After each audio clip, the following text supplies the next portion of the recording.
తాజాగా వైఎస్ఆర్సీపీ మంత్రి ఆదిమూలపు సురేష్ మాట్లాడుతూ దళితులను అవమానించిన పార్టీ టీడీపీ అని అనడం జరిగింది. ఆదిమూలపు సురేష్ గారు, మీరు ఈరోజు మీ ముఖ్యమంత్రి జగన్మోహన్ రెడ్డి గారి దగ్గర మెప్పు పొందడం కోసం ఏ విధంగా అబద్ధాలు చెప్తూ ఉన్నారంటే, దళితుల్ని మోసం చేసింది తెలుగుదేశం పార్టీ అని ఎలా చెప్పగలుగుతున్నారు? మీరు మొదటి నుంచి చూడండి, మీకు తెలుగుదేశం పార్టీ అంటే కక్ష ఉండొచ్చు, జగన్మోహన్ రెడ్డి గారంటే ఇష్టం ఉండొచ్చు, కానీ ఈ విధంగా నిస్సిగ్గుగా అబద్ధాలు ఎలా చెప్పుకొస్తున్నారు? దళితులకి తెలుగుదేశం పార్టీ రాజ్యాధికారం ఇచ్చింది. బడుగు బలహీన వర్గాలు ఉండాల్సింది పనుల్లో కాదు, చదువులు నేర్చుకొని వాళ్ళు పేదరిక నిర్మూలన జరగాలని దళిత వార్డుల్లో సైతం ఆ రోజు పాఠశాలలు పెట్టించిన వ్యక్తి చంద్రబాబు నాయుడు గారు. మీరు వచ్చిన తర్వాత దళితులపైన దమనకాండ జరిగింది. ఒకరిపైన ఇద్దరిపైన కాదు, ఉత్తరాంధ్ర నుంచి రాయలసీమ వరకు అనేక మంది దళితులపైన దాడులు జరిగితే కనీసం పట్టించుకోలేదు మీ ప్రభుత్వంలో. ఒక దళిత డాక్టర్ని, ఉన్నత విద్యావంతుడు సుధాకర్ని చంపేస్తే ఈ రోజుటి వరకు చంపిన మీ ఎమ్మెల్యే పైన కనీసం చర్యలు తీసుకోలేదు. అదేవిధంగా దళిత డ్రైవర్ సుబ్రహ్మణ్యం చంపేస్తే చంపిన వ్యక్తి మీ పార్టీ ఎమ్మెల్సీ అనంతబాబుని తీసుకొని వచ్చి మీ నాయకుడు జగన్మోహన్ రెడ్డి తన పక్కన కూర్చోబెట్టుకుంటున్నాడు. అదేవిధంగా పులివెందల నియోజకవర్గం జగన్మోహన్ రెడ్డి గారి సొంత నియోజకవర్గంలో ఒక దళిత ఆడబిడ్డ పైన అత్యాచారం జరిగితే ఈ రోజుటి వరకు చర్యలు తీసుకోలేదు. ఈ విధంగా అనేక మంది దళిత ఆడబిడ్డలపైన అత్యాచారాలు కావచ్చు, అదేవిధంగా అనేక మంది దళితులపైన దాడి జరిగితే ఈ రోజుటి వరకు నువ్వు కనీసం చర్యలు తీసుకోలేదు జగన్మోహన్ రెడ్డి గారు. అది తెలుసుకోండి ఆదిమూలపు సురేష్ గారు. వెలిగొండ సభలో ఆ ప్రాంత ప్రజలు ముఖ్యమంత్రి దగ్గరకు రావాలని ఆరాట పడుతుంటే వాళ్ళని తీసుకొని రావడానికి నేను తాటిపర్తి చంద్రకృష్ణ వెళ్ళాము. దాన్ని ఏదో జరిగిపోయినట్టు దళితులకు అవమానం జరిగినట్టు ఎందుకు పేర్కొంటున్నారని కూడా ఆయన అనడం జరిగింది. ఒకటి, దళితులకి జగన్మోహన్ రెడ్డి ఏ విధంగా అవమానం చేశాడో ఒకటి గుర్తుపెట్టుకోండి ఆదిమూలపు సురేష్ గారు. మీరు గతంలో దళితులకు తెలుగుదేశం పార్టీలో ఏ విధమైన గౌరవం ఇచ్చేవాళ్ళు? ఈ రోజు కూడా చంద్రబాబు నాయుడు పార్టీ పక్కన సమఉజ్జీగా దళితులు కూర్చుంటున్నారు. అదేవిధంగా వైఎస్ఆర్సీపీలో ఎవరైనా ఒక్కరైనా కూర్చోగలుగుతున్నారా?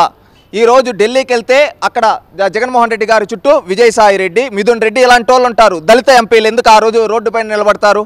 దానికి సమాధానం చెప్పు. అదేవిధంగా జగన్మోహన్ రెడ్డి గారి ఇంట్లో మాత్రము పెత్తందారులైన రెడ్లు కూర్చోంటారు, 5 మంది రెడ్లు. అదేవిధంగా దళితులను ఎందుకు గుమ్మం బయట నిలబెడతాడు? అదే తెలుగుదేశం పార్టీలో పొలిట్ బ్యూరోలో సాక్షాత్ గిరిజనులు కావచ్చు, దళితులు కావచ్చు, వీళ్ళకి చంద్రబాబు నాయుడు గారితో సమానంగా కూర్చుంటారు. ఒకప్పుడు తెలుగుదేశం పార్టీ దళితులకి లోక్సభకి స్పీకర్ని చేశారు. అదేవిధంగా అసెంబ్లీకి స్పీకర్గా దళితులకు అవకాశం కల్పించింది తెలుగుదేశం పార్టీ. అదేవిధంగా దళితులకి నామినేటెడ్ పోస్టులో గౌరవం కల్పించింది.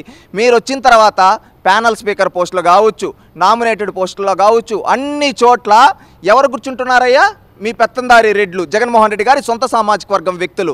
ఇంకొకటి, మీరు రాయలసీమ నుంచి ఉత్తరాంధ్ర వరకు ఎక్కడైనా దళిత ఎమ్మెల్యేకి స్వాతంత్రం ఇచ్చారా? ఆ దళిత ఎమ్మెల్యేల చుట్టూ షాడో ఎమ్మెల్యేలను పెడతారు. ఇప్పుడు ఈ మధ్య రీసెంట్గా సత్యవేడుకు సంబంధించి ఆదిమూలం గారు కావచ్చు, అదేవిధంగా సింగనమల జొన్నలగడ్డ పద్మావతి గారు కావచ్చు, పూతలపట్టు ఎంఎస్ బాబు కావచ్చు, అదేవిధంగా అనేక మంది దళిత ఎమ్మెల్యేలు, మీ పార్టీకి సంబంధించిన దళిత ఎమ్మెల్యేలు ఏమని బయటకు వచ్చేశారు? జగన్మోహన్ రెడ్డి గారి దగ్గర మాకు గౌరవం లేదు. జగన్మోహన్ రెడ్డి ఏం చేస్తూ ఉంటాడంటే తన చుట్టూ తన సొంత సామాజిక వర్గం పెట్టుకుంటాడు. మా నియోజకవర్గాల్లో కూడా, దళిత నియోజకవర్గాల్లో కూడా, రిజర్వ్డ్ నియోజకవర్గాల్లో వాళ్ళ పార్టీ వ్యక్తులను పెట్టి పెత్తనం చలాయిస్తూ ఉన్నాడు. ఈ విధంగా చేస్తూ ఉన్నారని మీ పార్టీలో దళితులకు గౌరవం లేదని మీ పార్టీ దళిత ఎమ్మెల్యేలు చెబుతున్నారయ్యా. గుర్తుపెట్టుకో ఆదిమూలం. గతంలో ఎన్నడూ లేని విధంగా దళితులపై దాడులు, హత్యలు, అవమానాలు ఈ రకమైన ప్రభుత్వంలో జరుగుతున్నాయి. దీనిని ఆంధ్రప్రదేశ్ ప్రజలు కానీ ఏ రకంగా తీసుకుంటారంటారు?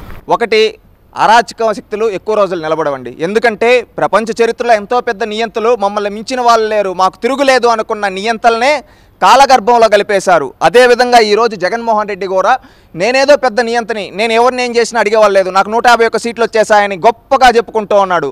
ఈ 151 సీట్లు అనేది ఇచ్చింది నీకు 5 ఏళ్ళు, కేవలం 5 ఏళ్ళు మాత్రమే. ఇప్పుడు ఎన్నికలు వచ్చాయి, ఎన్నికల ముందు పాటలు పడుతూ ఉన్నాడు. ఏ విధంగా అంటే అతన్ని ఎవరు నమ్మటం లేదు ఈరోజు జగన్మోహన్ రెడ్డిని. ఎందుకంటే ఈ విధంగా జరిగాయి. ఈరోజు దళితులంతా రాష్ట్రంలో ఏమనుకుంటున్నారు తెలుసా? మా దళిత డాక్టర్ని చంపేశాడు, మా దళిత డ్రైవర్ని చంపేశాడు, మా దళిత ఆడబిడ్డలపైన అత్యాచారాలు జరిగితే కనీసం చర్యలు తీసుకొని ఈ వ్యక్తి మన దళితుల్ని కనీసం దగ్గరికి రాని ఈ జగన్మోహన్ రెడ్డిని మనం ఎందుకు గెలిపియాలబ్బా? మనం ఓడిద్దాం. మనకు ఓటు అనే వజ్రాయుధం మన అంబేద్కర్ గారు ఇచ్చారు కదా, ఆ వజ్రాయుధంతోనే మన దళితులపైన దాడి చేసిన ఈ జగన్మోహన్ రెడ్డిని గద్దె దించుతామని ఈరోజు రాష్ట్రంలో దళితులందరూ ఏకమై జగన్మోహన్ రెడ్డికి బుద్ధి చెప్పడానికి సిద్ధంగా ఉన్నారు. ఏదైనా సమయం పడుతుంది. ఇన్ని రోజులు ఎందుకంటే ఇతను ఏంట్రా ఇంట్లో చిన్నాన్ని చంపేశాడు, అమ్మని దరిమేశాడు, తల్లిని చెల్లిని అందరినీ తిడుతున్నాడు. ఇలాంటి పాలకుడు మన దళితులను కూడా ఎంతోమందిని చంపేసి మనల్ని కూడా ఏదో చేస్తాడు అనే భయంతో ఉన్నారు. ఇప్పుడు ఆ భయం విముక్తి వచ్చింది. ఎందుకంటే తెలుగుదేశం రూపంలో ఒక ధైర్యం వచ్చింది వాళ్ళకి. అందుకంటే రేపు ఓటు అనే వజ్రాయుధంతో జగన్మోహన్ రెడ్డిని గద్దె దించుతారు. ఇన్ని అవమానాలు జరుగుతున్నప్పటికీ కూడా వైఎస్ఆర్సీపీలో దళిత నేతలు ఉన్నారు. వాళ్ళు ఎందుకు ఆ పార్టీని వీడి బయటకు రావడం లేదంటారు? ఇప్పుడు చాలా మంది దళిత ఎమ్మెల్యేలు వచ్చేసారండి. మెజారిటీ మీరు చూసుకుంటే ఈరోజు రాయలసీమలోనే ఈ జగన్మోహన్ రెడ్డి పులి అని రాయలసీమలో చెప్పుకుంటాడు కదా, ఈ రాయలసీమలోనే చూసుకుంటే కర్నూలు జిల్లాకు సంబంధించి నందికొట్కూరు ఆర్టర్ ఉన్నాడు.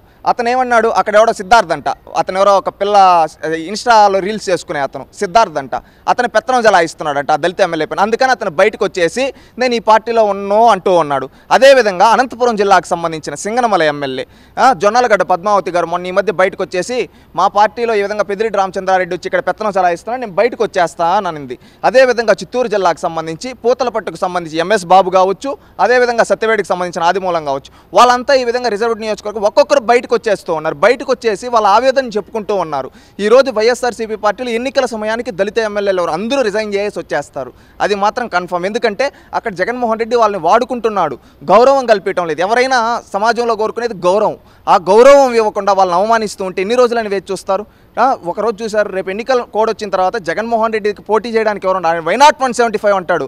ఆ 175 నియోజకవర్గాల్లో సాక్షాత్ ఆయనే పోటీ చేసుకోవాలేమో రేపు అభ్యర్థుల దొరక. అలాంటి పరిస్థితి వచ్చే స్థితిలో ఉంది ఈరోజు. భారతదేశ ప్రజాస్వామ్య వ్యవస్థలో ఎంతో మంది ఉన్నత శిఖరాలకు దళిత సామాజిక వర్గం నుంచి ముందుకు వచ్చి రాష్ట్రపతులు ప్రధానమంత్రులు కూడా అయ్యే స్థాయికి వచ్చింది కదా మన భారతదేశం. అలాంటిది ఎందుకు ఆంధ్రప్రదేశ్ రాజకీయాలు దళితులు ఇంత నీచంగా, ఇంత అవమానకరంగా, ఇంత ఈ రకంగా ఎందుకు చూస్తున్నారంటారు? ఒకటి, ఆంధ్రప్రదేశ్ రాష్ట్ర రాజకీయాలు అనద్దండి, తప్పు. ఎందుకంటే ఇదే ఆంధ్రప్రదేశ్ రాష్ట్రం నుంచి ఒక దళితుడిని లోక్సభకు తొలి దళిత లోక్సభకు స్పీకర్గా అందించి ఇదే ఆంధ్ర రాష్ట్రం నుంచి తెలుగుదేశం పార్టీ జీఎంసీ బాలయోగ్ గారిని అందించారు. అదేవిధంగా ఇదే శాసనసభలో ప్రతిభా భారతి గారిని ఆంధ్రప్రదేశ్ ఉమ్మడి రాష్ట్రంలో శాసనసభకు స్పీకర్గా ప్రతిభా భారతి గారిని ప్రతిపాదించారు. అదేవిధంగా కేఆర్ నారాయణ గారిని రాష్ట్రపతిగా ప్రతిపాదించింది ఈ రాష్ట్రానికి సంబంధించిన, తెలుగు రాష్ట్రానికి సంబంధించిన చంద్రబాబు నాయుడు గారు ఆ రోజు దళిత రాష్ట్రపతిని జాతికి ప్రతిపాదించింది చంద్రబాబు నాయుడు గారు. ఆ విధంగా దళితులను గౌరవించారు. ఇక్కడ జగన్మోహన్ రెడ్డి అనే ఒక రాజకీయ శిఖండి, రాజకీయ కిరాతకుడు, ఇతను కొంతమంది దళితులపై చేస్తూ ఉన్నాడు. అది కేవలం ఈ 5 ఏళ్ళు మాత్రమే. ఇంకా రేపు రానున్న రోజుల్లో ప్రజాస్వామ్యబద్ధంగా జరిగే ఎన్నికల్లో దళితులంతా ఏకతాటిపైకి వచ్చి జగన్మోహన్ రెడ్డిని బుద్ధి చెప్తారు. మళ్ళీ వాళ్ళ ఆత్మగౌరవం కోసం ఈ జగన్మోహన్ రెడ్డిని ఓడిస్తారని నేను భావిస్తూ ఉన్నాను. గతంలో చూసుకుంటే తెలంగాణ మాజీ ముఖ్యమంత్రి సీఎం కేసీఆర్ కూడా దళితులను కొంచెం ఒక వివక్షతో చూడడం వల్లనే ఆయన మొన్న 2024-23 ఎలక్షన్స్లో ఓడిపోవడం జరిగింది. ఈ రకమైన వ్యవహారం ఆంధ్రప్రదేశ్ రాజకీయాలను చోటు చేసుకుందంటారా? ఒకటి, ఇప్పుడు దళితుల్ని గౌరవించాలి. సమాజంలో వాళ్ళు కూడా భాగమే అని ఆ రోజు చంద్రబాబు నాయుడు గారు గౌరవించారు. గతంలో ఉన్న అనేక మంది ముఖ్యమంత్రులు గౌరవించారు, ప్రధానులు గౌరవించారు. ఈరోజు ఈ వ్యక్తికి ఏంటంటే కుల అహంకారం. ఏమంటే నాకు డబ్బు ఉంది, నేనే, నా చుట్టూ నా వాళ్ళే ఉండాలనే దురుద్దేశంతో ఈ జగన్మోహన్ రెడ్డి ఇలాంటి నీచపు స్థితికి దిగజారిపోయాడు. ప్రజలు అన్నీ గమనిస్తూ ఉంటారు.